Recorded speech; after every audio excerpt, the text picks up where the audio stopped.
అనన్యంగా శరణు చొచ్చే భక్తులకు విశ్రాంతి స్థానమైన సాయి యొక్క సగుణమూర్తిని మనసున ప్రేమపూర్వకంగా ధ్యానిస్తాను. గురువచనాలయందు విశ్వాసమే వారు కూర్చుండడానికి ఆసనం. సకల కోరికలను సన్యసించాలన్న సంకల్పంతో పూజ చేద్దాం. ప్రతిమా తండిల అగ్ని, తేజస్సు, సూర్యమండలం, నీరు, ద్విజులు ఈ ఏడింటికంటే గురు మహారాజు గొప్ప. వారిని అనన్యంగా పూజిద్దాం.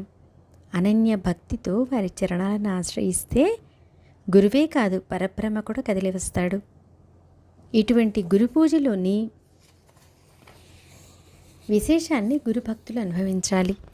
పూజించేవారు శరీర భ్రాంతితో ఉన్నప్పుడు గురువు కూడా శరీరధారులే ఉండడం అవసరం. శరీర భావానికి అతీతంగా ఉన్నవారు నిరాకారాన్ని ఆరాధించేవారు. నిరాకారాన్ని ధ్యానించాలని శాస్త్ర నిర్ధారణ.